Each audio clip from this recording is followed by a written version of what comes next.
मी दिसतोय? हो, व्यवस्थित येतोय. व्हिडिओ पण हा, व्यवस्थित आहे. ठीक आहे.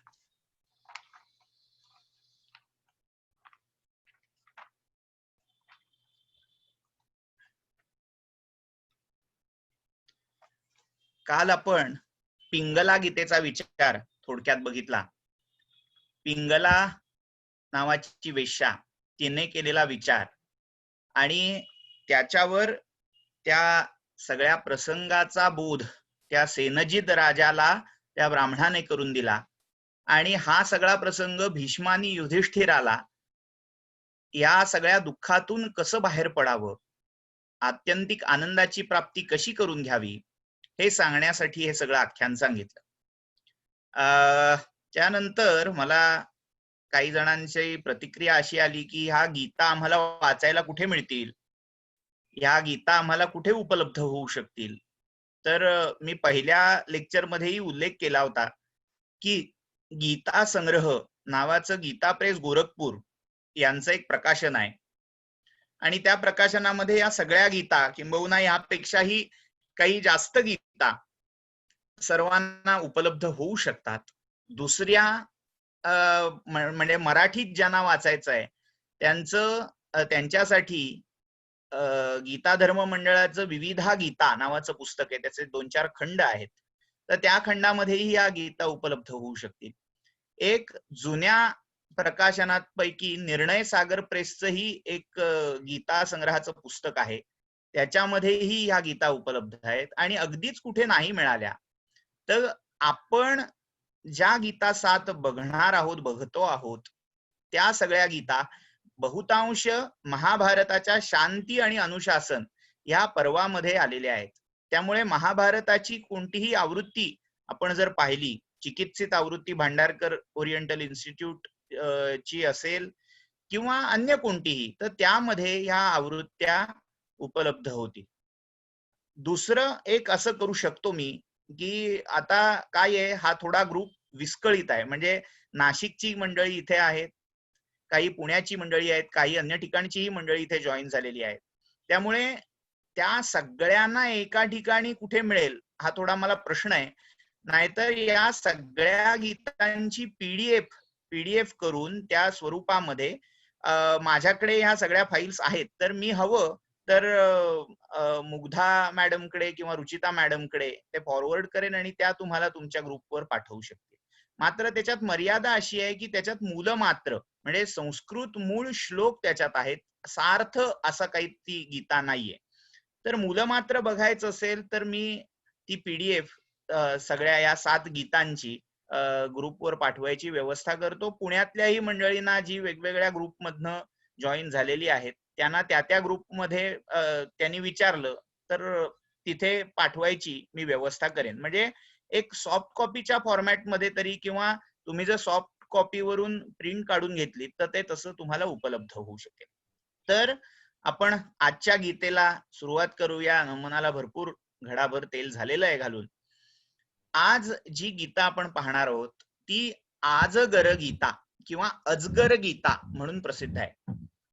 अजगर गीता या नावामध्येच एक गंमत आहे. कालही मी उल्लेख केला की एखादी वेश्या गीता किंवा गीतेसारखं तत्वज्ञान मांडू शकते किंवा त्या वेश्येच्या विचार प्रक्रियेतून एक गीता उत्पन्न होते, तयार होते, हे भारतीय संस्कृतीमधलं, भारतीय दर्शनशास्त्रामधलं एक फार मोठं ठळक वैशिष्ट्य आहे. बालादपि सुभाषितम ग्राह्यम या धारणेचा हा अनुकार आहे. कोणत्याही एका सामाजिक वर्गाकडेही तत्वज्ञानाची दर्शनाची मक्तेदारी दिलेली नाही. आनो भद्रा क्रतवो यंतु विश्वतः या एका धारणेचे आपण पायिक आहोत, अनुयायी आहोत. हेच या वेगवेगळ्या गीतांमधून वारंवार दाखवलं जातंय, ध्वनित होतंय, प्रतिबिंबित होतंय. तसंच आजच्या या गीतेचं जे सत्र आहे ते अशीच एक वेगळ्या प्रकारची गीता, आजगर किंवा अजगर गीता. ही गीता देखील महाभारताच्या शांती पर्वामध्ये आणि ती सुद्धा भीष्म युधिष्ठिर संवादामध्येच आलेली आहे. भीष्म युधिष्ठिर संवाद हा तत्वज्ञानाच्या, दर्शनाच्या, नीतिशास्त्राच्या, राजनीतीच्या धर्माच्या आणि या सगळ्या दार्शनिक विचारांच्या अनुषंगाने किती महत्वपूर्ण आहे, किती सर्वसमावेशक, सर्वस्पृश असा आहे, हे आपल्याला या एकेका गीतेमधून उलगडत जात आहे. या गीतेचं असं नाव पडण्यामागचं कारण काय आहे? आजगर, म्हणजे अजगर हा जो शब्द आहे त्या अजगराचं तद्धित आजगर, त्या अजगरासारखी वृत्ती असणाऱ्या एका मुनीने सांगितलेली, मुनीने वर्णिलेली गीता म्हणून आजगर गीता असं या गीतेचं नाव पडलंय. आता अजगर वृत्तीचा मुनी, अजगरासारखं आचरण ठेवणारा मुनी म्हणजे नेमकं काय, तर आपण थोडं त्याचा विचार करूया. एक हिंदीमध्ये दोहा प्रसिद्ध आहे, मलूकदास नावाचे कवी हिंदीमध्ये होऊन गेले. उत्तर प्रदेशाच्या वाराणसी किंवा बनारस आज ज्याला आपण म्हणतो त्या प्रांतामध्ये यांचा अवतार झाला आणि त्यांचं मोठं काव्य प्रसिद्ध आहे आणि बहुतांश काव्य हे दोहा आणि चौपाया ह्या स्वरूपामध्ये आहे. तर या दोहा चौपायांच्या स्वरूपामध्ये यांचं काव्य जे आहे त्याच्यामध्ये असे स्फुट मुक्तक विचार मांडलेले आहेत. तर त्याच्यामध्ये एक दोहा प्रसिद्ध आहे, कदाचित तुमच्या सगळ्यांच्या ऐकण्यातही असेल. पंछी करेन चाकरी, अजगर करेन काम, दास मलूका कह गए, सबके दाता राम. किंवा समर्थ रामदासांच्याही काही दख्खनी हिंदीच्या रचनांमध्ये असा उल्लेख आहे, अजगर का दाता राम, काहू करेन काम. म्हणजे अजगराचा दाता राम आहे.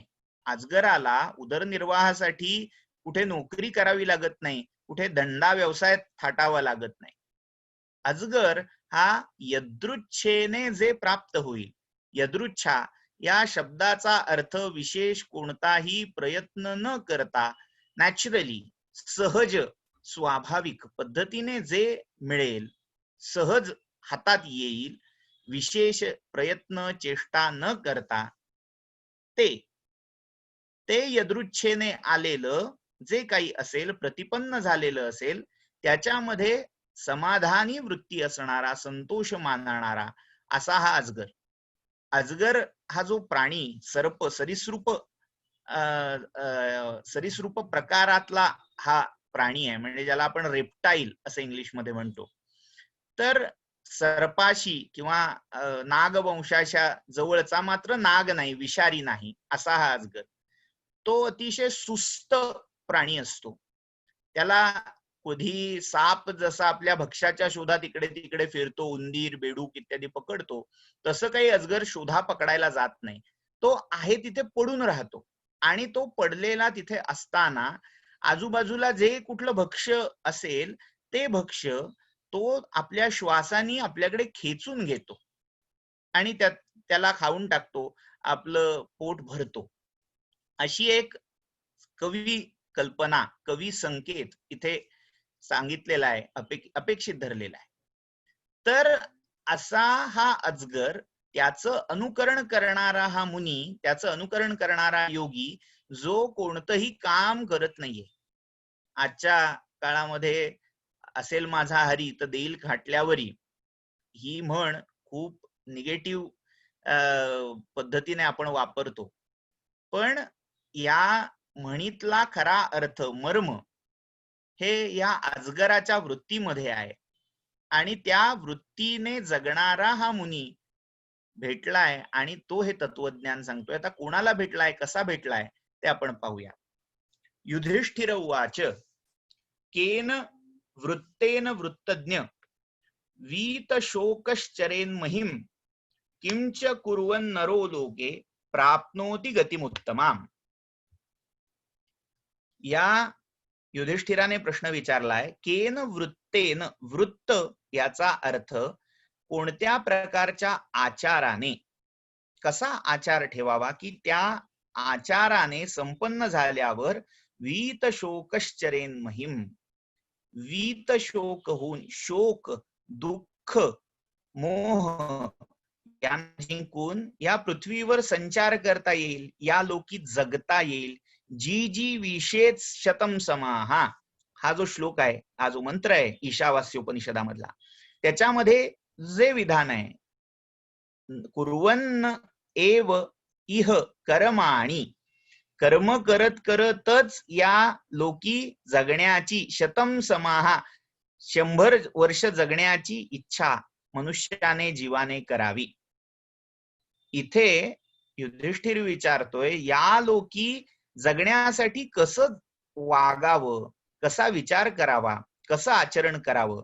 किंच कुर्वन नरो लोके प्राप्नोति गतिमुत्तमाम, आणि काय करत करत या लोकी कसं वागत तो माणूस, तो जीव, तो साधक उत्तम गतीला प्राप्त होईल. असा प्रश्न विचारल्यावर भीष्म त्याला सांगतायत, अत्रापि उदाहरंतीमम इतिहासम पुरातनम. महाभारतामध्ये किंवा तत्सम पुराण इतिहास ग्रंथामध्ये हे जे एक वाक्य आहे, ही जी एक फ्रेज आहे, पदप्रयोग आहे, तो शेकडो वेळा केला गेलाय. अत्रापि उदाहरंती इमम इतिहासम पुरातनम. इथे हा इतिहास, पुरातन इतिहास सांगितला जातो, ऐकलं जातं, असं ऐकलं गेलं आहे, असं सांगितलं गेलं आहे. काय? आता ते सांगतायत एक संवादात्मक कथा. प्रह्लादस्य च संवादम मुनेः आजगरस्य च. तुझा जो वृत्त वर्तनाविषयीचा प्रश्न आहे, त्याचं उत्तर म्हणून मी एक कथा, एक इतिहास तुला सांगतो. हा इतिहास कोणाचा आहे? तर प्रह्लाद. प्रह्लाद आणि प्रल्हाद एकच व्यक्ती आहे. र आणि ल हे जे दोन वर्ण आहेत, ते अभेद मानला गेलेला आहे त्या दोन्हीमध्ये. म्हणजे र ऐवजी ल येतो, ल ऐवजी र येतो. आपण लौकिकातही पाहिलेलं असेल, अनेक तोत्र बोलणारी मुलं किंवा ज्यांची जीभ जड आहे, ते र चा उच्चार ल सारखा करतात किंवा ल चा उच्चार र सारखा करतात. तर या दोन्ही वर्णांचा अभेद भाषाशास्त्राने मानलेला आहे.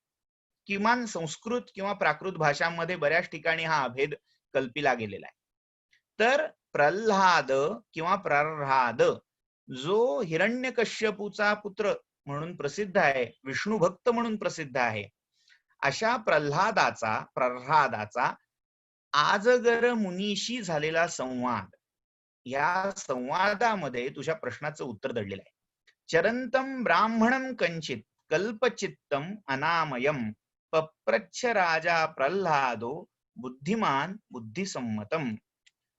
कोणी एक ब्राह्मण, या ब्राह्मण शब्दाचा अर्थ ब्रह्मविद, ब्रह्मविद वरियान, ब्रह्मविद वरिष्ठ, म्हणजे ज्याने ब्रह्म जाणलेलं आहे, ज्याने ब्रह्म आत्मसात केलेला आहे, ज्याने त्या ब्रह्माचा अनुभव प्राप्त केलेला आहे, अशी व्यक्ती, असं त्यांना म्हणायचं आहे. असा जो ब्राह्मण आहे, कसा? कल्पचित्तम अनामयम, अनामय आहे, ज्याने सगळ्या आपल्या आमयांवर, रोगांवर, विकारांवर, दोषांवर आपलं प्रभुत्व स्थापित केलंय, जिंकून घेतलंय आपल्या विकारांना, आपल्या व्याधी आधींना. आणि कल्पचित्तम, जो स्वतःच चित्त संयत करता झाला, म्हणजे ज्याने आपलं चित्त, मन पूर्ण आपल्या ताब्यात आणलेलं आहे, अशा या ब्राह्मणाला प्रल्हाद, बुद्धिमान, बुद्धिमान असा प्रल्हाद राजा, दैत्यराज प्रल्हाद हा विचारता झाला. बुद्धिसम्मत प्रश्न म्हणजे बुद्धी प्रधान प्रश्न, ज्याला आपण लॉजिकल क्वेश्चनिंग म्हणतो, तसं करता झाला.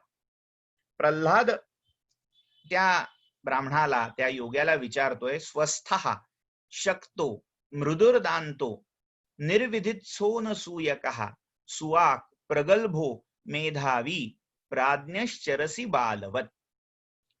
ही सगळी विशेषण आधी एका बाजूला आपण घेऊया. कसा आहेस तू?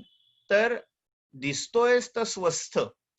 स्वस्थ या शब्दाचा अर्थ जो आपण गृहीत धरतो, स्वस्थ बसा, स्वस्थ बसा, किंवा आपण स्वस्थ जीवन असाही शब्द वापरतो.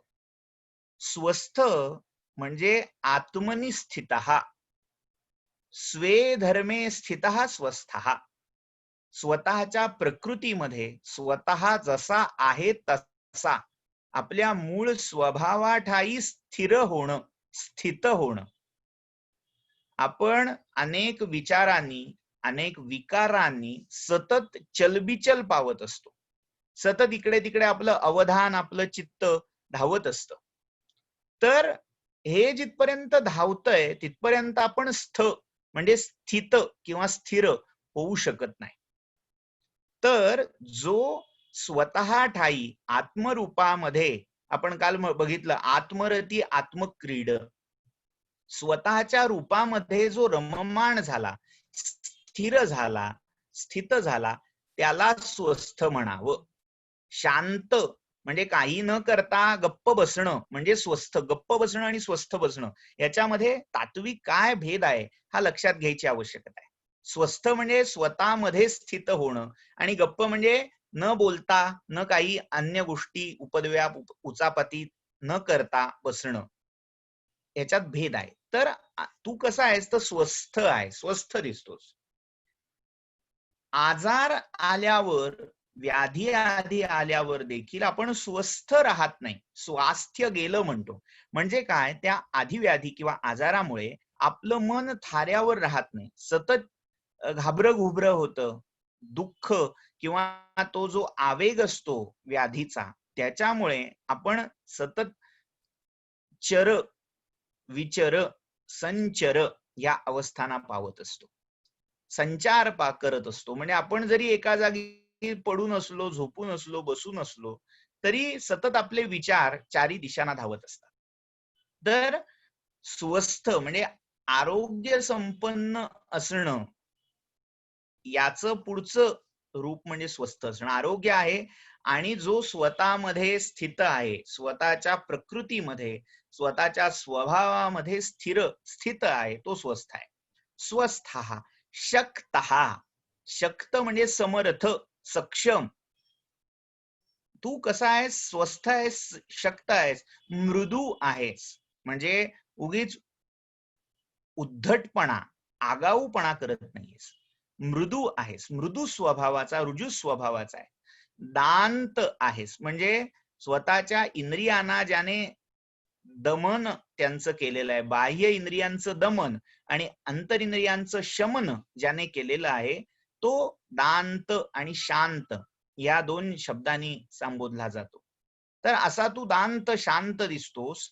निर्विधित्सु, आता विधी या शब्दाचा अर्थ कर्म असा आहे.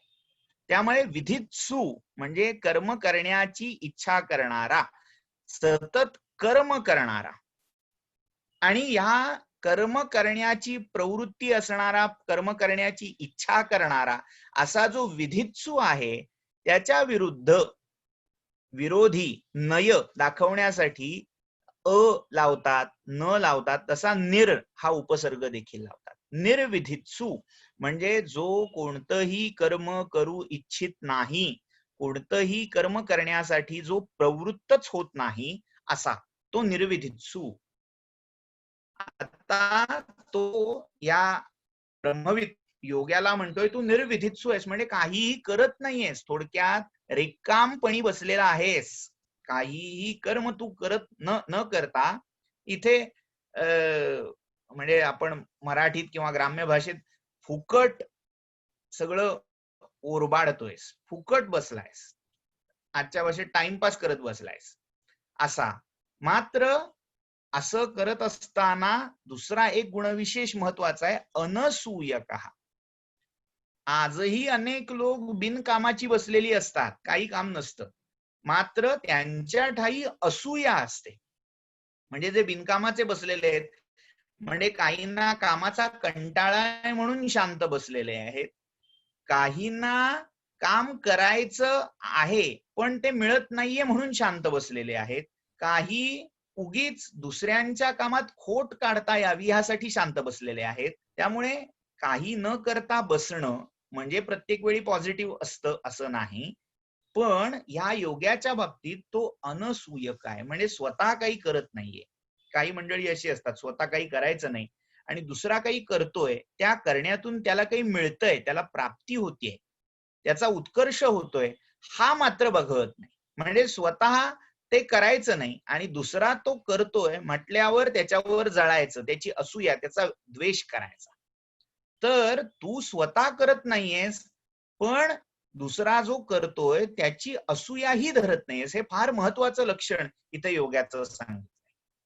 सुवाक, छान बोलतोय, चांगलं बोलणार आहेस, प्रगल्भ आहेस, उगीच बालिशपणाने, म्हणजे ज्याला चाइल्डिश असं आपण म्हणतो, बावळटपणा, एक त्या प्रसंगाची, त्या परिस्थितीची जाण नसणं, आकलन न होणं, अशी बाब इथे दिसत नाहीये. तू प्रगल्भ आहेस, तुला सगळी जाण आहे, मेधावी आहेस. म्हणजे प्रज्ञा आणि मेधा या दोन बुद्धीच्या शक्ती मानल्या जातात.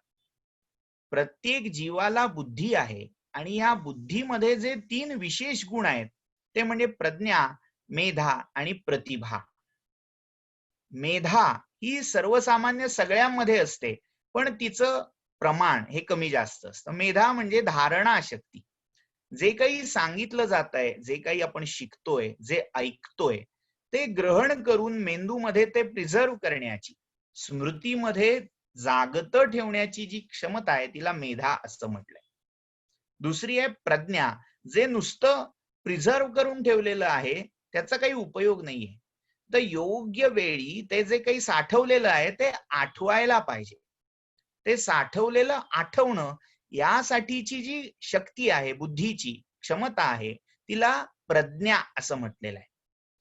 म्हणजे अनेक लोक, त्यांची स्मरणशक्ती चांगली असते, पण त्यांचं असं होतं तोंडावर आहे पण आठवत नाहीये, उपस्थिती त्यांना नसते, म्हणजे बौद्धिक स्वरूपाची उपस्थिती.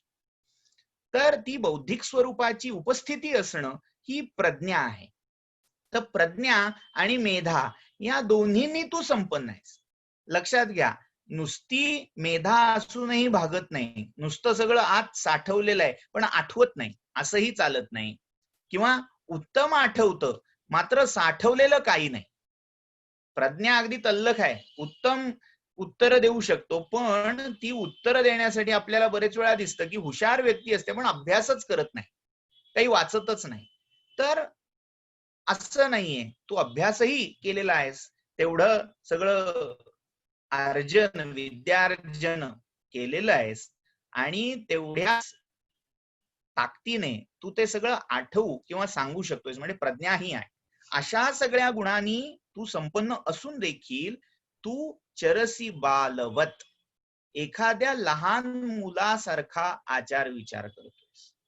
एखादं लहान मूल जसं निर्व्याज, निष्काम फिरत असतं, आपल्याच आनंदामध्ये मग्न असतं, तसा तू दिसतोयस.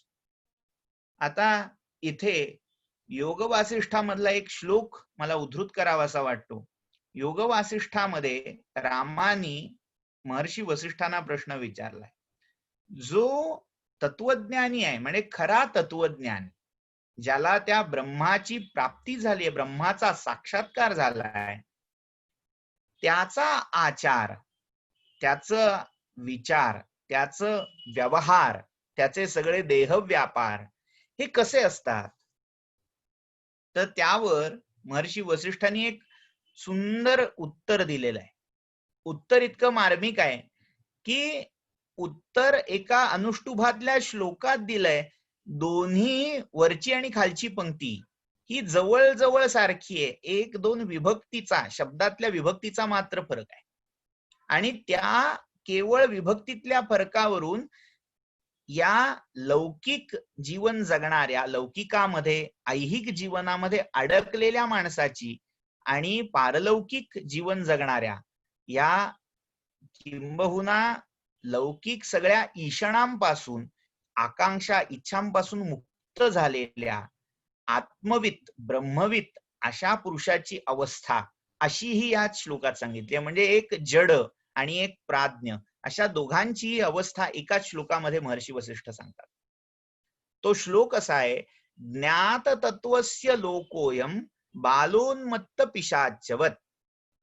पुन्हा एकदा मी सांगतो, ज्ञात तत्वस्य लोकोयम बालोन्मत्त पिशाचवत ज्ञात तत्वोपि लोकस्य बालोन्मत्त पिशाचवत. लक्षात घ्या, थोडा फक्त विभक्तीचा फरक आहे. पहिल्या चरणामध्ये काय सांगितलंय, ज्ञात तत्वस्य. ज्ञात तत्वस्य ही ज्ञात तत्व या शब्दाची षष्ठी आहे. ज्ञात तत्व, तत्वम येन विज्ञातम सहा बहुव्रीही समास आहे. ज्ञातम तत्वम येन सहा. आता असा जो ज्ञात तत्व म्हणजे त्या ब्रह्मतत्वाला, परमतत्वाला, परमसत्तेला जाणणारा जो आहे, ब्रह्मवित आहे, तस्य त्याच्यासाठी लोकोयम हा सगळा जो लोक आहे, लोक याचा अर्थ पब्लिक, हा समाज, ही सगळी जनांची जी मांदियाळी आहे ती कशी आहे, बालोन्मत्त पिशाचवत. त्याच्यासाठी हे सगळे लोक कसे आहेत, तर बाल म्हणजे लहान बाळ जसं असतं तसं, किंवा उन्मत्त. उन्मत्त म्हणजे वेडा, ज्याला उन्माद आलेला आहे, वेडाचा भर आलेला आहे, वेडाच्या भरामध्ये तो बरळतोय, ज्याला इंग्लिशमध्ये लुनाटिक असा शब्द आहे. तर असा वेडाच्या भरात वेडाचार करणारा उन्मादी, उन्मत्त किंवा पिशाचवत, ज्याच्यामध्ये पिशाचाचा म्हणजे भूताचा संचार झालेला आहे, भूताने पछाडलेला आहे. आपल्या संस्कृतमध्ये एक छान श्लोक आहे की मर्कटस्य सुरापानम तत्र वृश्चिक दंशनम तन्मध्ये भूत संचारो यद्वा तद्वा भविष्यती. आधीच मर्कट त्यात मद्य प्याला.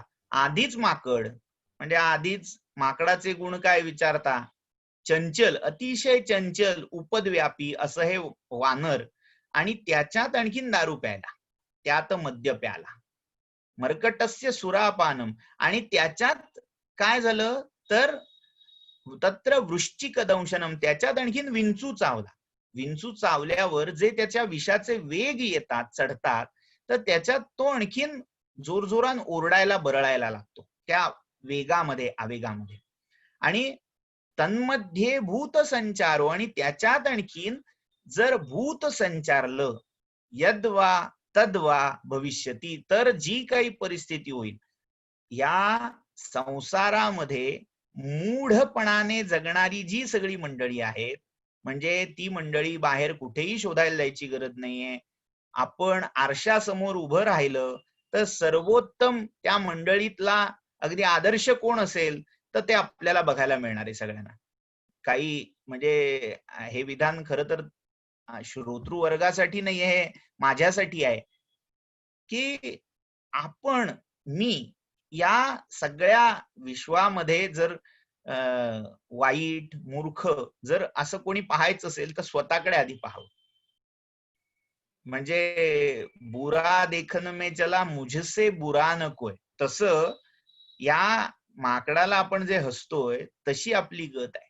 म्हणजे काय होतं, आपण या लौकिक व्यवहारामधली अनेक समज गैरसमजाची भूत आपल्या डोक्यावर लादून घेतो. आपला आचार विचार कसा होतो, त्या माकडासारखा होतो, बिथरल्यासारखा, काही ताळमेळ त्याला राहत नाही.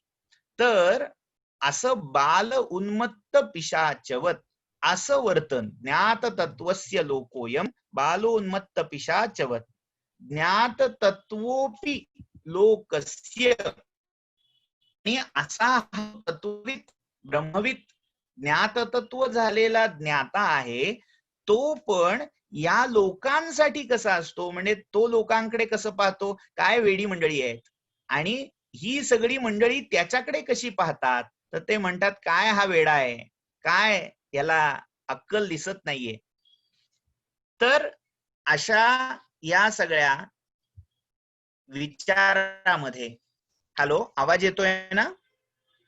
आवाज येतो सर, व्हिडिओ पॉज. अशी या व्यक्तीकडे बघायची लोकांची दृष्टी आणि लोकांकडे बघायची या व्यक्तीची दृष्टी फार महत्वाची आहे. सॉक्रेटिस ग्रीस मधला एक फार मोठा तत्वविद्वान, तत्वज्ञानी, दार्शनिक, त्याच्या बाबतीत असं सांगितलं जातं की जेव्हा तो चौकामध्ये उभा राहायचा तेव्हा लोक विचारायचे, काय पाहतोस रे इतकं? चौकामध्ये तो उभं राहायचा आणि फक्त जाणारा येणाऱ्याचं निरीक्षण करायचा. ज्ञात तत्व अशी जी व्यक्ती आहे त्याचं हे लक्षण आहे की तो काहीही करत नाही, फक्त निरीक्षण करतो, साक्षी भावाने तिथे वावरतो. तेव्हा सॉक्रेटिस हसून म्हणायचा की लोक आपल्या वेडाच्या चरमसीमेपर्यंत किती वेळा पोहोचतात दिवसभरात हे मी पाहण्याचा प्रयत्न करत असतो. म्हणजे काहींना हे विधान खूप खटकलं की अरे काय हा बोलतोय, आम्हाला वेडं म्हणतोय. पण ती खरी वस्तुस्थिती होती की आपण जे काही रोज वागत असतो तो एक प्रकारचा वेडेपणा असतो. ज्या क्षणी हा वेडेपणा थांबला, ज्या क्षणी आपल्याला ज्ञान झालं, त्या क्षणी हे सगळे जे काही वेडाचार असतात हे सुटून जातात. तर हा प्रल्हाद या योग्याला, या मुनीला विचारतोय, अरे दिसतोस तर अगदी चांगला धडधाकट, मात्र तू असा बालवत लहान मुलासारखा निर्व्याज, निष्काम होऊन, निर्विधित्सु होऊन का बसलायस? कसा बसलायस? नैव प्रार्थयसे लाभम नालाभेष्वनुशोचसी. कोणताही लाभ व्हावा अशी इच्छा करत नाहीस आणि याच्या उलट जर काही तुला मिळालं नाही, जर काही कोणी दिलं नाही तर त्याचा शोकही करत नाहीस. मगाशी जे मी म्हटलं, काही लोक काही लाभासाठी प्रयत्न करत नाही, मात्र दुसऱ्याला काही मिळालं त्याच्या कष्टाने तर त्याची मात्र असूया त्यांना सोडवत नाही. तर इथे नैव प्रार्थयसे लाभम, लाभासाठी स्वतः प्रार्थना किंवा प्रयत्न करत नाहीस आणि जे काही मिळालं नाही त्याच्यासाठी शोकही करत नाहीस. नित्य तृप्त इव ब्रह्मन न किंचिदिव मन्यसे. नित्य तृप्त, जसं ते परब्रह्म आहे ते कसं आहे तर ते नित्य तृप्त, निराश्रय असं त्याचं लक्षण सांगितलं. ते नित्य स्वतःमध्ये तृप्त आहे, त्याला कोणत्याही प्रकारची अतृप्ती, असमाधान, असंतोष नाही. कालच आपण पाहिलं, असंतोष, अतृप्ती, असमाधान हे कोणाला असतं? ज्याला आपण अपूर्ण आहोत, आपल्याकडे काहीतरी कमतरता आहे, आपल्याकडे उणीव आहे, याची ज्याला जाणीव, याची ज्याला बोच असते, त्याच्याकडे असंतोष असतो, त्याचं समाधान टिकत नाही. म्हणजे आपण जर विचार केला, आपल्या आजूबाजूला जी भांडणं होतात, जे संघर्ष होतात, ते संघर्ष 99% हे असंतोषातून उत्पन्न झालेले असतात. किंबहुना असंतोष हा सगळ्या संघर्षाचं मूळ असतो. त्यामुळे या सगळ्या असंतोषामध्ये, या सगळ्या असंतोषाच्या कारण असणाऱ्या असूयेमध्ये तू अडकत नाहीस, असं हा प्रल्हाद त्या योग्याला म्हणतोय. नित्यतृप्त, नित्यतृप्त त्या ब्रह्माप्रमाणे स्वतःमध्ये, स्वतःच्या रूपामध्ये, आपल्या मस्तीमध्ये, मस्ती हा शब्द कदाचित काहींना खटकेल, पण ती मस्ती काही वेगळी आहे. मस्त, मस्त हा शब्द मत्त या शब्दावरून आलेला आहे. ते मत्त होणं, माजणं, स्वतःच्या आनंदामध्ये मदमस्त होणं म्हणजे काय होणं? तर दुसऱ्या कशाची पर्वा नाही, दुसऱ्या कशाचं भान नाही, दुसऱ्या कशाची अपेक्षा नाही. जेव्हा ही व्यक्ती निरपेक्ष होऊन जाते, आपण सावधपणे जगतो, आपण सावध व्यवहार करतो, कारण सतत आपल्याला दुसऱ्याकडून कशाच्या ना कशाची तरी अपेक्षा आहे, काहीतरी मिळवायचंय, फॉर द गेनिंग मॅटर. म्हणजे आपल्याला दुसऱ्यांनी काहीतरी सतत द्यावं, अगदी स्वाभाविक गोष्ट आहे. समोरच्याने काही नाही दिलं तरी चालेल, मान द्यावा, आपल्याला आपल्याकडे बघून स्माईल द्यावी, जर आपल्याला आवश्यकता असेल तर खाणं पिणं द्यावं, किंवा एखाद्याला पैशाची अपेक्षा असेल तर पैसा द्यावा, नोकरी द्यावी, काहीतरी द्यावं. आपण जगाकडे बघतोय ते हे जग मला काय देईल, मला यांच्याकडून काय लाभ होईल, लाभात्मक दृष्टीने का व्यापाऱ्याच्या दृष्टीने आपण जगाकडे पाहतोय. त्यामुळे या जगाकडे पाहण्याच्या दृष्टीमध्येच राग आणि लोभ दडलेले आहेत. त्या लोभामुळे आपण कधीही तृप्त होऊ शकत नाही. कितीही कोणी दिलं, अगदी सोन्याची लंका जरी तुमच्या आधिपत्याखाली दिली तरी तृप्ती होणार नाही. मात्र हातात काहीही नसताना तू नित्य तृप्त, कधीही तुझी तृप्ती समाधान कमी होताना दिसत नाही, अशी काय जडीबुटी बाबा तुझ्याकडे आहे ते तरी आम्हाला सांग, अशी प्रार्थना, असा प्रश्न हा प्रल्हाद या आजगर मुनीला करतोय. तर त्याचा महत्वाचा प्रश्न इथे उद्धृत करतो, कानु प्रज्ञा श्रुतम वा किम वृत्तिर्वा कानु ते मुने क्षिप्रमाचक्ष्व मे ब्रह्मन श्रेयो यदिह मन्यसे. हे ब्रह्मन, हे ब्रह्मस्वरूप झालेल्या महायोगीन, कानु प्रज्ञा श्रुतम वा कावा श्रुतम वा किम, असं कोणतं ज्ञान, अशी कोणती प्रज्ञा बुद्धी, अशी कोणती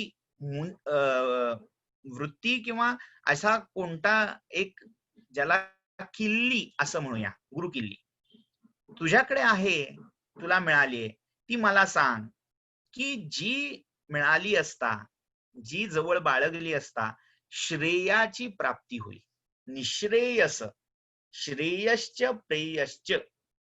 श्रेय आणि प्रेय हे दोन मार्ग उपनिषदामध्ये सांगितलेले. कठोपनिषदामध्ये यमधर्म आणि नचिकेत्याचा जो संवाद आहे त्याच्यामध्ये यमधर्म सांगतायत की जे इंद्रियांना हवंहवस वाटतंय, इंद्रियांची जी अभिलाषा आहे, अर्थित आहे, ते प्रेय आहे, प्रेयस आहे. आणि जे आत्म्याला हितकारक आहे ते श्रेयस आहे. तर आत्म्याला हितकारक असं काय आहे ज्याच्यामुळे, जे प्राप्त केल्यामुळे तू इतका नित्य तृप्त, नित्य आनंदामध्ये, आपल्याच आनंदात, आपल्या संतोषामध्ये मग्न आहेस असं दिसतंय. असा प्रश्न विचारल्यावर त्या योग्याने उत्तर दिलं. भीष्म उवाच अनुयुक्तः स मेधावी लोकधर्म विधानविद उवाच श्लक्षणया वाचा प्रह्लादम अनपार्थया. अनपार्थ अशी वाणी म्हणजे जी अर्थाने संपन्न आहे, ज्याच्यामधला अर्थ निघून गेलेला नाही, म्हणजे अर्थयुक्त, अर्थगर्भित अशी वाणी, श्लक्षणया वाचा, आणि कशी मधुर, मनोवेधक, हृदयंगम अशी वाणी त्याने उच्चारली. तो उत्तर देता झाला. कोण होता तो? तो जो योगी होता, लोकधर्म विधानवित. तो या लोकधर्माचं, लोकाचाराचं ज्ञान ठेवणारा, त्याच्याकडे ज्ञान होतं, त्याला लोकाचाराचं भान, जाणीव होती. तर ते जाणणारा तो म्हणाला, पश्य प्रह्लाद भूतानां उत्पत्तिम अनिमित्ततः ह्रासम वृद्धिम विनाशम च न प्रहृष्ये न च व्यथे. मी अशा नित्य समाधानी स्थितीला का पोचलो? कारण मी हे पाहतो की भूतानाम उत्पत्तिम अनिमित्ततः, भूतांची उत्पत्ती कशामुळे होते? तत्वज्ञानामध्ये जे प्रश्न आहेत, अनेक मूलगामी प्रश्नांचा विचार दर्शनामध्ये, तत्वज्ञानामध्ये केला जातो. त्याच्यामध्ये एक प्रश्न असा आहे की हे विश्व का उत्पन्न झालं? या भूतांची, ह्या सगळ्या जीवांची, जीवसृष्टीची उत्पत्ती कोणत्या प्रयोजनाने झाली? त्याच्या मागे हेतू काय?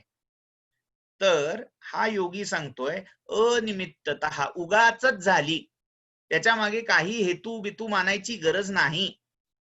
थोडक्यात गौतम बुद्धांनी जो प्रतित्य समुत्पाद सांगितला, त्याच्या जवळ जाणारं काहीच हे तत्वज्ञान आहे.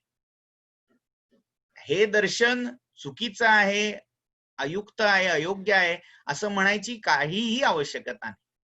प्रत्येक साधकाची स्वतःची जी मनोवस्था असते, त्या मनोवस्थेनुसार तो त्या दर्शनाचा, त्या दार्शनिक धारणांचा स्वीकार किंवा अवलंब करत असतो. त्यामुळे या विश्वाच्या उत्पत्ती मागे काही निमित्त, प्रयोजन आहे का? व्यतिरिक्त काहीही प्रयोजन नाही असं मी मानतो, असं हा योगी या प्रल्हादाला सांगतोय.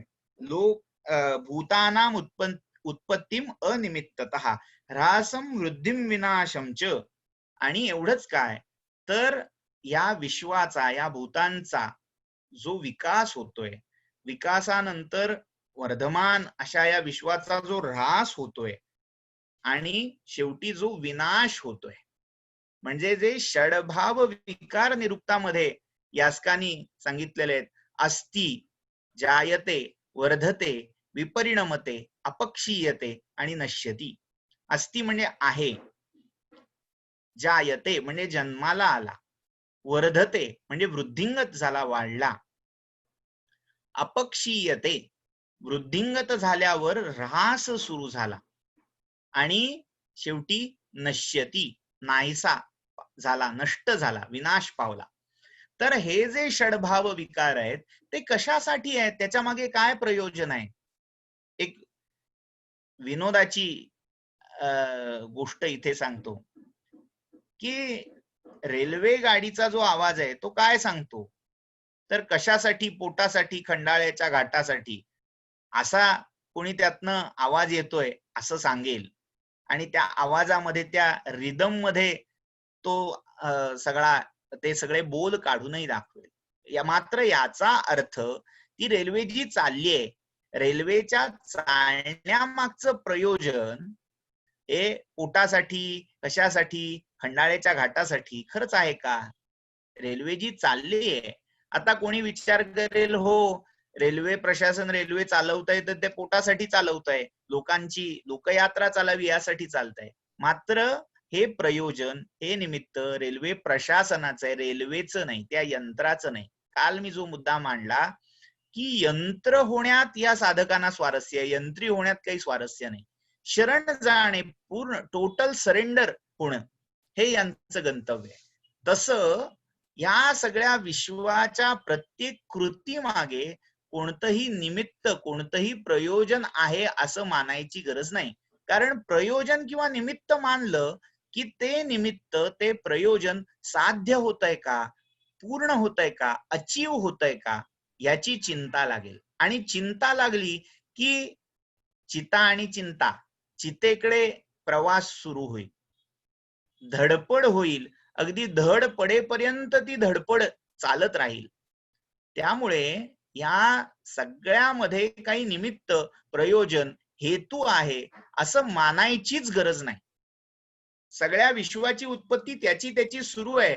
उत्पत्ती झाली, वृद्धी झाली, ऱ्हास झाला, विनाश झाला, हे त्याचं त्याचं सुरू आहे. त्याच्या मागे काही निमित्त आहे, कारण आहे असं मी मानत नाही. स्वभावादेव संदृश्या वर्तमाना प्रवृत्तया स्वभाव निरता सर्वा परितुष्ये न केनचित.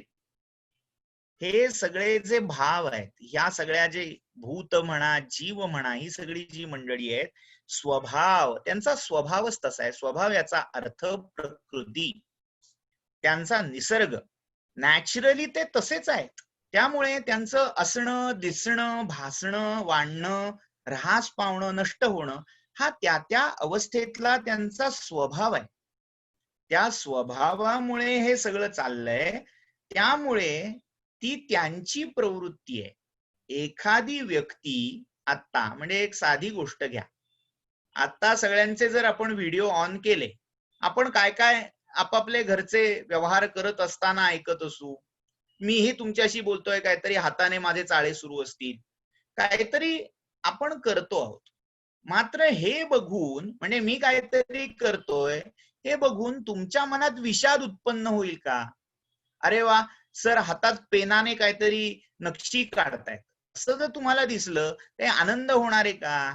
त्याचं दुःख होणार आहे का? किंवा तुम्ही बाबा समोर बसून छान काहीतरी चहाचा घोट घेताय, बिस्किट खाताय, तर ते बघून अरे वा हे बिस्किट खातायत, हे पाहून मला आनंद होईल का? वाटलं तर वैषम्य वाटेल, अरे वा यांना खाता पिता येते, मला नाही खाता येत. म्हणजे जे काही स्वभावतः, निसर्गतः चाललंय, जे त्यांचं त्यांच्या त्यांच्या प्रकृतीनुसार, अवस्थेनुसार चाललंय, ते पाहून जो खरा ज्ञाता असेल, जाणकार असेल, त्याला कोणतंही दुःख प्राप्त होत नाही. दिवी इव स्तब्धा असं उपनिषद त्याचं वर्णन करतात, की तो फक्त आकाशासारखा पाहणारा होतो.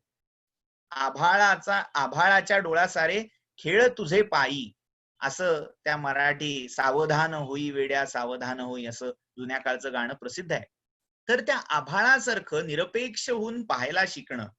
आणि जसं म्हणजे ज्ञानेश्वर माऊलींनी एक सुंदर उपमा याच्यासाठी भावार्थ दीपिकेमध्ये दिली. ते म्हणतात, उदय अस्त माध्यान्ह जैसे नेणे तपन. म्हणजे सूर्याच्या भासमान भ्रमणाचा सिद्धांत ज्ञानेश्वरांनी या पाश्चात्य विद्वानांच्या चिकित्सकांच्या आधी मांडलेला आहे. उदय अस्त वा माध्यान्ह, उदय अस्त किंवा माध्यान्ह हे सगळं कोणासाठी आहे? हे सगळं पृथ्वीवरच्या लोकांसाठी, ज्यांना तो सूर्य फिरतोय, पृथ्वी इकडे तिकडे फिरते, त्या पृथ्वीच्या फिरण्यामुळे सूर्य फिरतोय असं वाटतंय. सूर्याचा उदय झाला, सूर्य माध्यान्नीला आला, सूर्याचा अस्त झाला. हे सगळं कोणासाठी आहे? तर ते या जीव लोकातल्या पृथ्वी लोकावरच्या जीवांसाठी आहे. मात्र ही सगळी गणना सूर्यासाठी नाही. तसं या विश्वामध्ये जे जे काही होत आहे ते प्रतिक्रियात्मक आहे, प्रतिसादात्मक आहे. हे जाणून, हे पाहून तो आपल्या स्वरूपामध्ये जो स्तब्ध राहतो, जो स्थिर राहतो, तो ब्रह्मवित असतो. त्याला कोणतंही दुःख होत नाही, तो कधी खचून जात नाही, तो कधी विषण्ण होत नाही. पश्य प्रह्लाद संयोगान विप्रयोग परायणान संचयांश विनाशांतान न क्वचित विदधे मनः. याला पुन्हा एकदा मी उद्धृत करेन. गीतरामायणातले पराधीन आहे जगती पुत्र मानवाचा या गीतातले बोल. वर्धमान ते चाले मार्गद्रे क्षयाचा, अंत उन्नतीचा पतनी होई या जगात, दिसे भास ते सारे विश्वनाशिवंत. वर्धमान ते चाले मार्गरे क्षयाचा, पराधीन आहे जगती पुत्र मानवाचा. अशी ती असे ते शब्द आहे. तर त्याच्यामध्ये जे जे काही संचित आहे, साठवलं जात आहे, जे जे काही साचतंय, वाढत जात आहे, संचयांश विनाशांतान, जे वाढत चाललंय, ज्याचा संचय होत चाललाय, त्याचा विनाश हा निश्चित आहे. हा एक विचार, हा एक सिद्धांत मला माहिती आहे.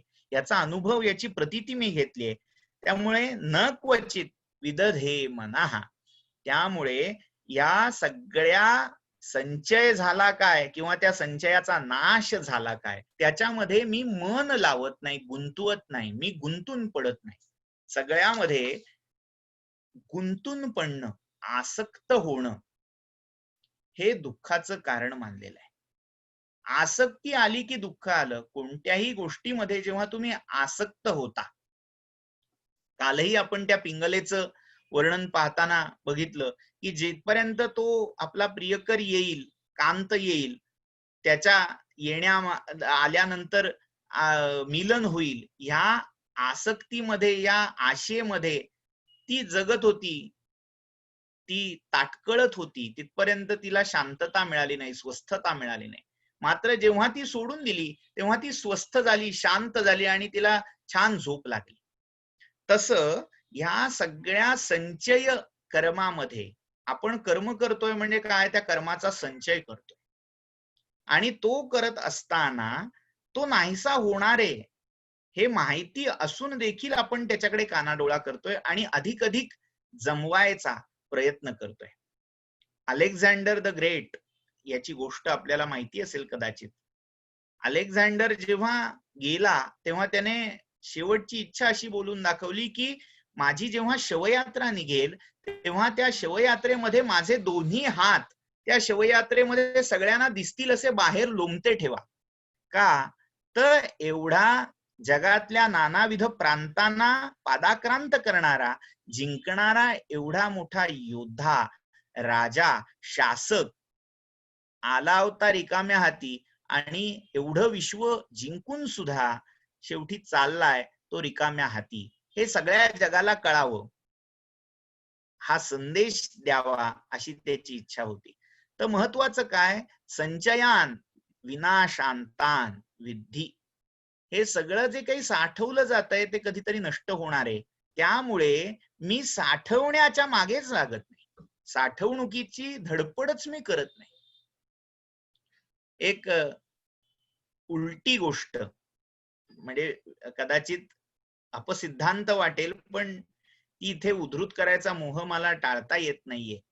पंचतंत्रामध्ये एक वानर आणि चिमणीची गोष्ट आहे. काय आहे, एकदा ही चिमणी आपल्या घरट्यामध्ये बसली आणि तिने या वानराला विचारलं, काय रे, तू घर का बांधत नाहीस, मला हात नाहीयेत, माझ्या इवल्याशा चोचीच्या आधारे, माझ्या या छोट्या छोट्या पंजांच्या आधारे मी गवताच्या काड्या एकत्र करते आणि घरट बांधते, मात्र तुला एवढे चांगले धडधाकट हात आहेत, मात्र तू बांधत नाहीस काही. तर वानर तिला म्हणतं की एकदा घर बांधलं की ते कधीतरी नष्ट होणार, याचं दुःख, याची भीती, याचं हुरहुर ही मनाला लागून राहते. तुम्ही एकदा साठवणूक सुरू केलीत, कधीतरी ती साठवणूक संपेल या भीतीने तुम्ही सतत ते साठवत राहता. त्या वानराची पुढची गोष्ट आपल्याला माहिती असेल. एकदा पाऊस आलेला असताना पुन्हा ती चिमणी म्हणाली, बघ मी कशी उभेत बसलीये. वानर म्हणाल होय, आणि वानराने रागाने त्या घरट त्याचं तोडून टाकलं. आता म्हणाले तू बघ. असं या योगाच्या बाबतीत नाहीये. हा ज्या अवस्थेत आहे तिथे तृप्त आहे, संतुष्ट आहे. दुसऱ्याला जे काही त्याच्या कष्टाने मिळालंय त्याच्याविषयी याला असूया नाहीये. मात्र त्या संचयाच्या मागे असणारी जी वृत्ती आहे, आज मी संचय सुरू केला की माझी ती तो संचय कसा वाढेल, कसं चक्रवाढ व्याजानुसार माझी प्राप्ती वाढत जाईल, याच्या दिशेने माझे प्रयत्न सुरू होतात. हितोपदेशातली आज कदाचित नुसती गोष्टींचा तास आहे असं तुम्हाला वाटेल, मात्र या गोष्टी कुठेतरी आपल्याला याच तत्वज्ञानाकडे आणतायत म्हणून मी त्या उद्धृत करतोय. एका मनोराज्य करणाऱ्या ब्राह्मणाची गोष्ट आहे. मनोराज्याची कविता जुन्या मराठीच्या पाठ्यपुस्तकामध्ये प्रसिद्ध आहे, ऐकली असेल काहींनी. गणपत वाणी विडी पिताना उडायचा नुसतीच काडी, आणि म्हणजे इथे बांधेन मी मोठी माडी वगैरे वगैरे. ते मनोराज्याचं जे प्रकरण आहे त्याविषयी ही गोष्ट आहे. एक ब्राह्मण गावामध्ये भिक्षेला गेला आणि भिक्षेमध्ये त्याला एक गडवा भरून सातूचं पीठ मिळालं. आता हे सातूचं पीठ जेव्हा त्याने घरी आणलं तेव्हा त्याने विचार केला की या सातूच्या पिठाचं काय करावं, काय करता येईल, लापशी करावी का काय, म्हणजे जसं वेगवेगळे पदार्थ करतात, उकड करतात, तसं काही करावं का. तर त्याला काही सुचलं नाही, त्यामुळे ते भांड त्याने तसंच ठेवून दिलं. दुसऱ्या दिवशी भिक्षेला गेला, पुन्हा तसंच छोटं भांड भरून त्याला सातूचं पीठ मिळालं. असं 3-4 दिवस झाल्यावर जेव्हा हे पीठ एक मडकं भरून त्याच्याकडे साठलं, तेव्हा तो विचार करायला लागला की आता मी असं करतो, रोज त्या घरी जातो, भिक्षेतून हे सातूचं पीठ कमावतो आणि असं भरपूर सातूचं पीठ मी भिक्षेतून कमावेन, मग बाहेर गावी जाऊन ते विकेन, त्यातून मी पैसे मिळवेन, पैशातून पुन्हा सातूचं भरपूर पीठ विकत घेईन, पुन्हा ते विकेन आणि मग ते विकून आणखीन पैसे मिळवेन. असं करता करता करता माझा एक मोठा व्यापार होईल. मग व्यापार झाला की त्या व्यापारातून मी माझं मोठं घर त्या मिळालेल्या पैशातून बांधेन. त्या घरामध्ये मग मी छान सुंदर अशा पत्नीला विवाह करून आणीन.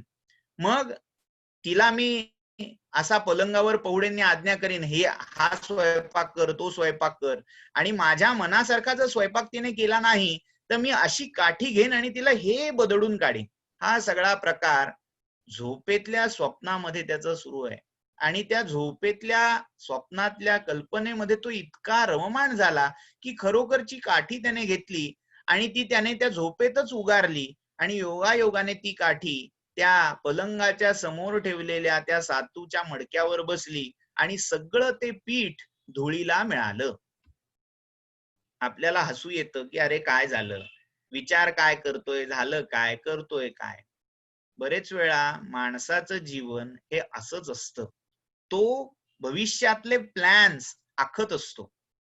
इंग्लिशमध्ये एक म्हण प्रसिद्ध आहे की जर परमेश्वराला हसवायचं असेल तर आपले फ्युचर प्लॅन्स त्याला त्याच्या कानावर घाला, तो पोट धरून हसेल.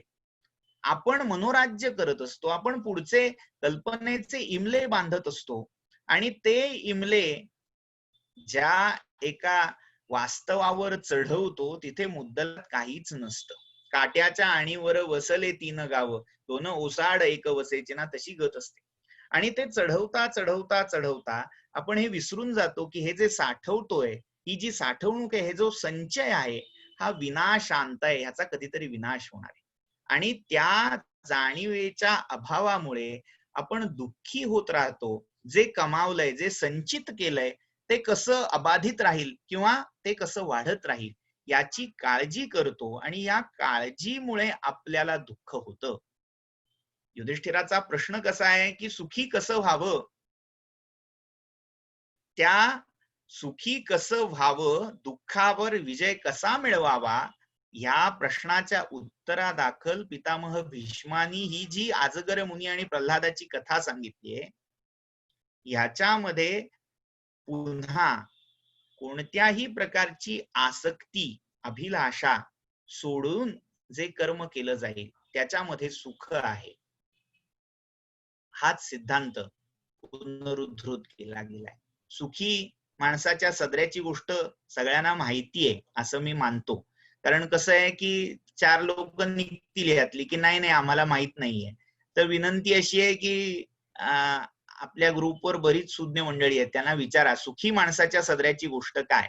ती गोष्ट देखील आपल्याला याच तत्वज्ञानाकडे आणून सोडते की जेव्हा सगळं जग फिरून त्या उघड्या माणसाकडे जातो, तो म्हणतो सुखी आहेस का, हो म्हणतो सुखी आहे.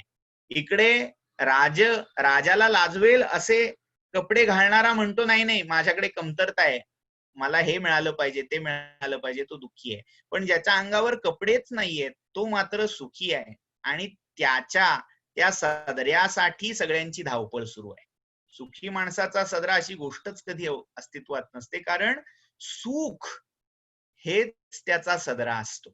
ते सुख, ते समाधान, ते मानणं जे काही प्रतिपन्न आहे, जे काही यदृच्छेने साध्या आपल्या वर्ण आश्रमानी सांगितलेल्या धर्मा कर्तव्यातून जे सहज प्राप्त होतंय त्याच्यामध्ये वेगळी आसक्ती न ठेवता राहणं, हेच त्या सुखाचं मूल सूत्र आहे असं हा योगी आपल्याला इथे सांगतो. अजून गीता खूप मोठी आहे, मात्र त्याच्यामध्ये पालुपद फार महत्वाचं आहे, त्याचं ते मी इथे उद्धृत करतो. व्रतमिदम आजगरम शुचिश्चरामी. आता इथे हे जे पालुपद आहे ते पुढच्या सगळ्या श्लोकामध्ये अनुवृत्त झालेलं आहे, पुन्हा पुन्हा रिपीटेड आहे. इदमिति तृष्णयाभिभूतम जनमन अवाप्त धनम विशीदमानम निपुणमनु निशम्य तत्वबुद्ध्या व्रतमिदमाजगरम शुचिश्चरामी. मी हे अजगरासारखं व्रत धारण केलंय. यदृच्छेने जे मिळेल त्याच्यात आनंदी राहायचं मी ठरवलंय. का? त्याचं कारण तो सांगतोय. इदम इदम इति, हे अशनम मे वसनम मे जायामे बंधुवर्गो मे इति मे मे कुर्वाणम कालवृकोहंती पुरुषाजम. हे माझं, हे माझं, हे मला हवं, ते मला हवं, ते मला मिळवायचंय, असं करता करता तृष्णया अभिभूतम, तृष्णेने जे अभिभूत झाले, तृष्णेने जे जिंकले गेले. ज्यांनी तृष्णा जिंकली ते नव्हे, तृष्णेनी ज्यांना जिंकलं असे. जनम अनवाप्त धनम, जे जन अनवाप्त धन, ज्यांना काही मिळालं नाही, ज्यांच्या इच्छा पूर्ण झाल्या नाहीत. विशीदमानम, आणि जे विषण्ण आहेत. निपुणम अनुनिशम्य तत्वबुद्ध्या. आता या लोकांची दशा हे काही विषाद पावतायत. निपुणम, आणि जे निपुण आहेत ते अनुनिशम्य तत्वबुद्ध्या, जे निपुण आहेत ते कसे आहेत, तर ते तत्वबुद्ध्या, तत्वाच्या बुद्धीने, तत्वज्ञानाने संपन्न आहेत. त्यामुळे ते कुशल आहेत, ते निष्णात आहेत. ते अज्ञ आहेत, ते हे माझं, ते मला हवं, ते मला हवं असं म्हणून तृष्णेने हरून, तृष्णेपुढे अभिभूत होऊन रडतायत. आणि जे जाणतायत, सुज्ञ आहेत, ते त्यातली क्षणभंगुरता ओळखून तटस्थ राहतायत. हे ओळखून मी हे आजगर व्रत धारण केलंय, अजगराची चर्या मी धारण केलीये, असं हा योगी सांगतो. बहुविधम अनुदृश्यचार्थ हेतोः कृपणम इह आर्यम अनार्यमाश्रयन्तम उपशम रुचिरात्मवान प्रशांतो व्रतमिदम आजगरम शुचिश्चरामी. पादुपद आहे. बहुविधम अनुदृश्यचार्थ हेतोः, पैशासाठी अर्थ हेतोः, अर्थ हेतूने आर्यम अनार्यम आश्रयंतम, जो आर्य आहे, शुची व्रत, शुची वृत्त आहे, जो सदाचरणी आहे, तो याला आर्य म्हटलंय. सदाचरण्याला देखील पैसा कमावण्यासाठी, उपजीविकेसाठी अनार्यम आश्रयंतम, जे अनार्य आहेत, जे दुराचारी आहेत, अशा दुराचार्यांचा आश्रय घ्यावा लागतोय, अशा दुराचार्यांना शरण जावं लागतंय. त्यामुळे ही जगाची उलटी रीत पाहून मी त्या रीतीचं अनुसरणच करत नाही, मी त्या भानगडीतच पडत नाही. म्हणून मी या अजगर व्रताचं पालन करत शुचीही अस्पृष्ट 16 असा राहतोय, असं हा अजगर मुनी या प्रल्हादाला सांगतोय. जवळजवळ 36 श्लोकांची ही गीता आहे. ह्या सगळ्या गीतेचं सार जर थोडक्यात सांगायचं झालं तर ते सार पुन्हा हेच आहे की आशा आणि दुराशा यांच्या मागे धावत धावत किंवा सतत काही ना काहीतरी मिळवायची अपेक्षा ठेवल्यामुळे जी निराशा आपल्या पदरी पडते, त्या निराशेच्या भानगडीत न पडता सगळ्या कर्मांची निवृत्ती करून, संन्यस्त होऊन, आत्मरती आत्मक्रीड होऊन जे काही यदृच्छेने प्राप्त आहे त्याचा आनंद घेत वर्तमानामध्ये जगत या स्वरूपामध्ये लीन व्हावं, हेच या सुखाचं, संतोषाचं गमक आहे, असं या सगळ्या गीतेचं तात्पर्य आहे.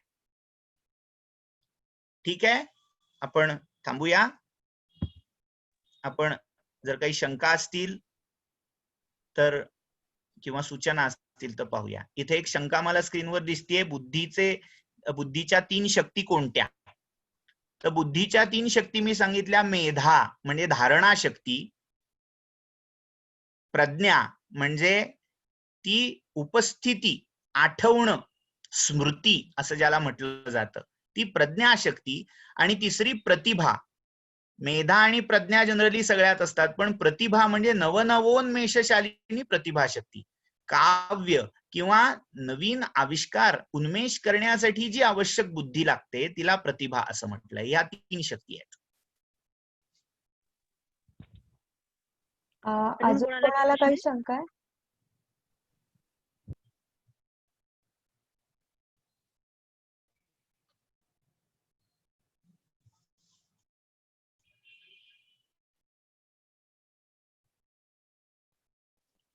श्यामल मॅडम काहीतरी शंका विचारते.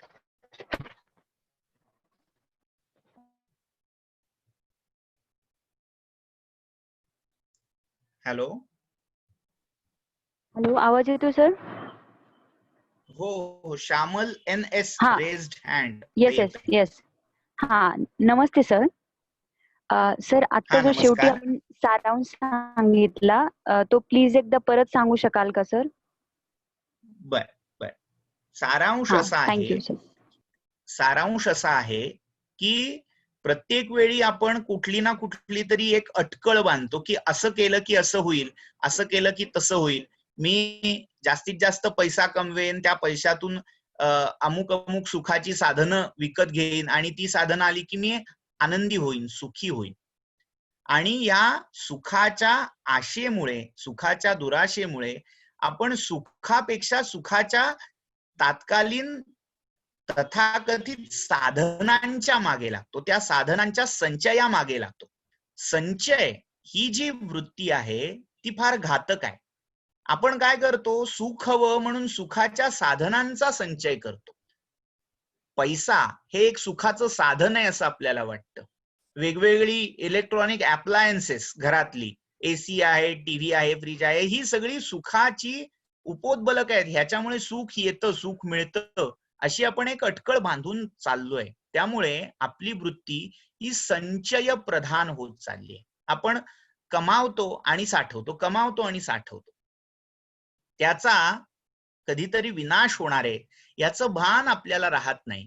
आणि हे भान, हा विवेक कुठेतरी हरपल्यामुळे आपण वारंवार दुःखी होतो, कष्टी होतो.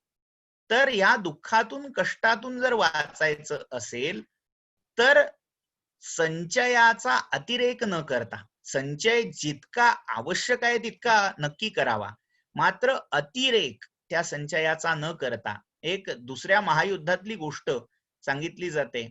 जर्मनीमध्ये 2 भाऊ राहत होते. I will need to listen to this lecture again, असं काहीतरी इथे आलंय. आपल्या ज्या ऍडमिन आहेत रुचिता मॅडम, ते जरा कमेंट काय आली आहे ती प्लीज बघा. तर मी सांगत होतो त्या दुसऱ्या महायुद्धातली एक गोष्ट. दुसऱ्या महायुद्धामध्ये 2 भाऊ त्या कालावधीमध्ये जर्मनीत राहत होते. एक भाऊ मस्त मौला ह्या कॅटेगरीतला होता की तो खाओ पिओ मजा करो, रोज जायचा, रोजंदारीवर काम करायचा आणि जेवढे पैसे मिळतील तेवढे सगळे खाण्यापिण्यावर उधळायचा. त्याला व्यसन होतं दारूचं. तर रोज नवीन दारूची बाटली आणायचा, प्यायचा आणि ती दारूची बाटली ही आपल्या बिछाण्याखाली सारून ठेवायचा. अशा बऱ्याच दारूच्या बाटल्या तिथे साठल्या. आणि दुसरा मात्र पोटाला चिमटा घेऊन काटकसर करायचा. म्हणजे एक वेळ जेवायचा, भरपूर आपण साठवूया आणि पुढे सुखी होऊया, आत्ता काही सुखाची आपल्याला गरज नाही, आपण तरुण आहोत, असं मानून तो केवळ संचयाच्या मागे लागत राहिला.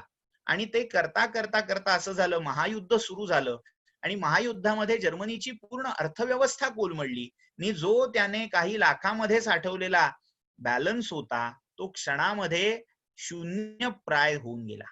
आणि इकडे हा जो दारुडा भाऊ होता त्याने काय केलं, आता ह्या महायुद्धाच्या परिस्थितीमध्ये ज्या आपल्या बाटल्या होत्या साठवलेल्या त्या त्याने विकल्या भंगारात आणि त्यातून जे पैसे आले त्यातून दिवस काढायला सुरुवात केली. असं होतं. संचयाचा अतिरेक केला गेला की त्याचा नाश होतो आणि जे वर्तमानात जगतात ते त्या वर्तमानात सुख शोधून तिथे समाधान मानतात आणि दुःखावर मात करतात. त्यामुळे व्यवहारामध्ये जितका आवश्यक आहे तितकाच संचय करावा. संचयाचा, आसक्तीचा किंवा त्या सुखोपभोगाचा, त्या आशेचा अतिरेक करणं हेच सुखाचा हा मूल मंत्र आहे, असा या गीतेचा सारांश आहे.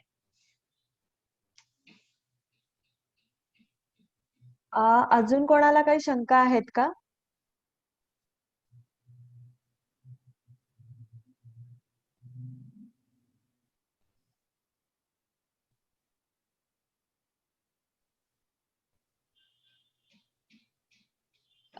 फक्त एक सगळ्यांना सांगायचं होतं असं की आपल्या जे हे जे व्याख्यान जे चालू आहे तर त्याचे जे रेकॉर्डिंग आहे ते आपण YouTube वरती आपल्या व्याख्यानमालेचं चॅनल आहे अक्षर ब्रह्म व्याख्यानमाला, तर त्यावरती ते आपण अपलोड केलेले आहेत.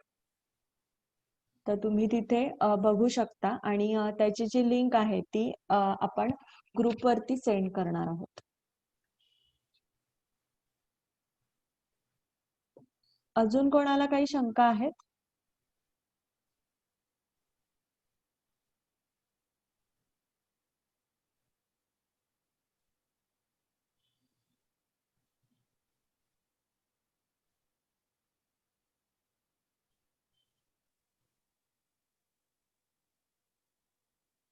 Hello, Saroj iPad raised hand असं काहीतरी येत आहे. सरोज मॅडम कोणी आहेत का, त्यांना काही शंका आहे?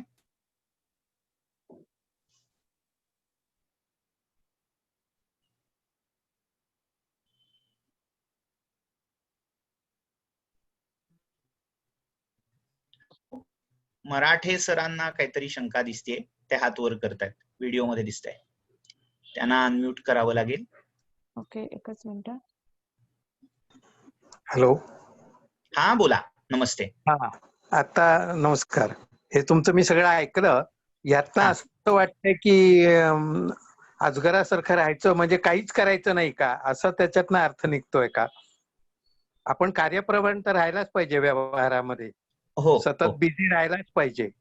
हो. पण हे ह्याच्यातनं असं आहे की मी स्वस्थ पडून राहिलो अजगरासारखा तर माझं दैव काहीतरी करेल, पण दैववादी वाटतंय हे. असं दैववादी असतं कामा नये ना. पण आपण प्रयत्न हे करायलाच पाहिजेत आपल्या दृष्टीने.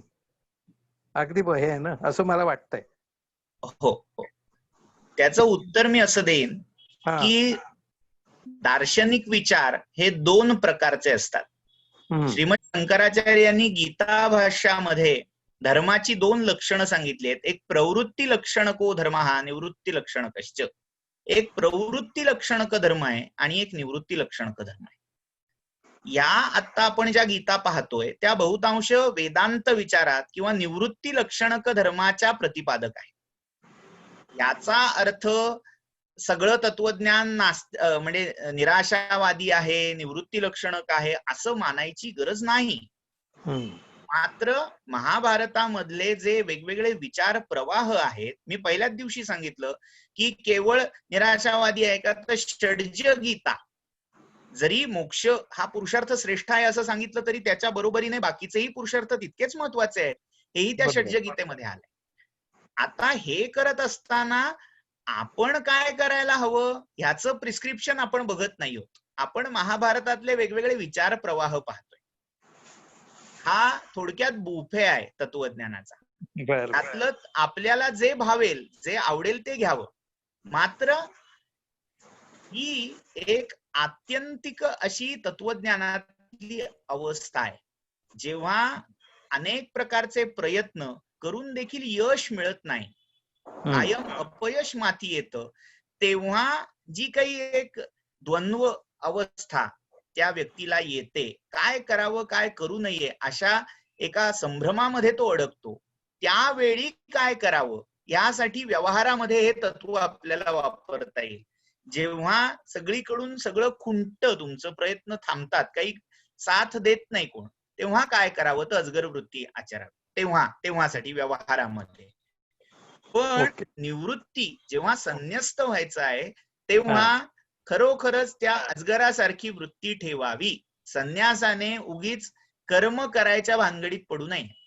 काल अग्निहोत्री सरांनी जो प्रश्न विचारला होता, नैष्कर्म्य म्हणजे काय, तर ते नैष्कर्म्य इथे अभिप्रेत आहे. व्यवहारामध्येही म्हणजे गीतेमध्येही 2 प्रकारची नैष्कर्म्य आहेत. एक संन्यासाचं नैष्कर्म्य आहे आणि एक कर्मयोग्याचं नैष्कर्म्य आहे. तर या सगळ्याचा अर्थ कर्मयोग्याच्या नैष्कर्म्य परही लावला जाऊ शकतो. म्हणजे काय, कसा, तर संचय करायचा नाही याचा अर्थ संचयाच्या हेतूने संचय करायचा नाही. आपण बरेच वेळा संचय करत राहतो, संचयासाठी संचय करतो. पैसे माझे बॅलन्स वाढावा, माझं क्रेडिट वाढावं यासाठी पैसे कमावतो. पण या दृष्टीने तो संचय न करता ते केवळ ती शिडी आहे हे बाण ठेवून, म्हणजे सुखाच्या साधनासाठी असणारं सुख हातचं न सोडणं, सुखाकडे दुर्लक्ष न करणं, हे ही अजगर गीता आपल्याला सांगते. म्हणजे व्यावहारिक प्रवृत्तीपर असा जर त्याचा अर्थ घ्यायचा झाला तर तो कसा मर्यादित करता येईल, कसा हायलाइट करता येईल, तर प्रयत्न तो सोडायचे नाहीयेत, प्रयत्न करायचे. मात्र प्रयत्न करत असताना हे आपण सुखासाठी करतोय, म्हणजे आपल्या प्रयत्नातूनही ते सुख आपल्याला मिळालं पाहिजे. प्रयत्नातून जर दुःख पदरी पडत असेल, आज मी ते सुखासाठी करतोय याचं भान मला ठेवता येत नसेल, तर आपण कुठेतरी चुकतोय, आपल्याला कुठेतरी थांबायची गरज आहे, हे कळावं यासाठी ही गीता आहे. ओके, थँक्यू, धन्यवाद.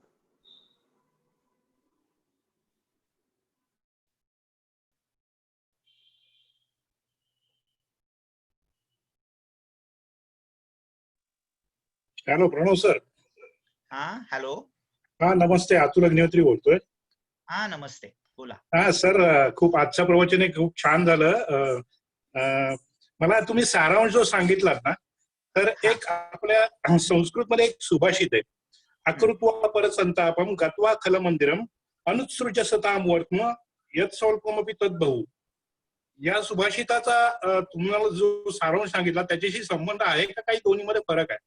हो, अगदी अगदी संबंध दाखवता येईल. म्हणजे आता मराठे सरांनी जी शंका उपस्थित केली की काहीच करायचं नाही का, हातावर हात पायावर पाय डाळून बसायचं का, तर संन्यास मार्गामध्ये म्हणजे कर्म मार्गातला संन्यास कसा असावा याचं उत्तर ह्या श्लोकामध्ये आहे. सताम पंथम म्हणजे जो काही सज्जनांचा पंथ आहे, मार्ग आहे, तो न सोडता, नीती मार्गाचं पालन करत, नीती मार्गाचं उल्लंघन न करता, न गत्वा खल मंदिरम, दुष्टाच्या पायाशी, मगाशी आपण उल्लेख पाहिला की आर्यम अनार्यम आश्रयंतम, त्यांनी पाहिलं त्या अजगराने, अजगर मुनीने, की अनार्याचा आश्रय पैशासाठी ह्या आर्याला करायला लागतोय.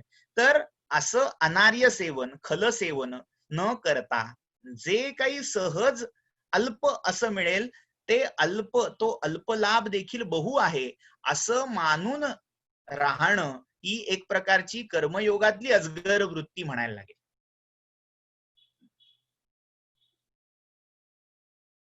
Hello hello. Okay okay okay okay okay. Thank you sir, thank you thank you thank you. छान छान नाही, छान. तुम्हाला धन्यवाद.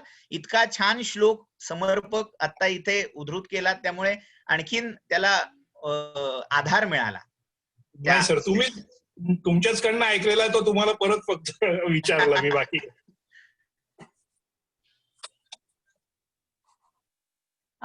अजून कोणाला प्रश्न आहेत का?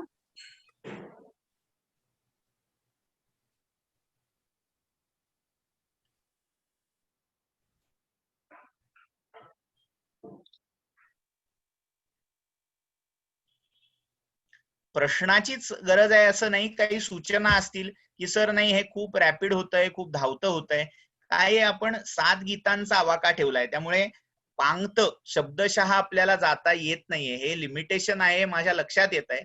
पण ह्याचा हेतू एवढाच आहे की अगदी पांगत शिकवण्यापेक्षा एक आवाका लक्षात आला की म्हणजे शिक्षकाचं किंवा जो काही तिथे मांडायला बसलाय त्याचं कर्तव्य एवढं असतं की पुढच्या अभ्यासाला समोरच्यांना प्रवृत्त करणं. तसं आपले सगळे जे सुज्ञ इतके श्रोते आहेत ते या गीतांच्या अभ्यासाला, अध्ययनाला प्रवृत्त होतील. हे थोडक्यात हे ॲपिटायझर आहे, एवढं मानून किंवा एवढं गृहीत धरून मी या 7 गीतांचा घाट घातलाय. त्यामुळे कदाचित काही ना खटकत असेल, हो ते अक्षरशः तोंडाला पानत पुसली, 1-2च श्लोक झाले, 3च श्लोक झाले. तर आपल्याला सगळी गीता पाहायचीच नाहीये, एक त्याची झलक, त्याचा एक सारांश, त्याचा एक गोषवारा लक्षात घ्यायचा आहे.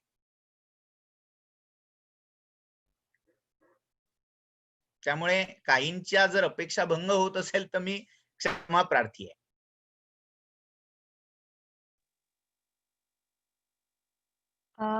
अजून कोणाला काही बोलायचं आहे का?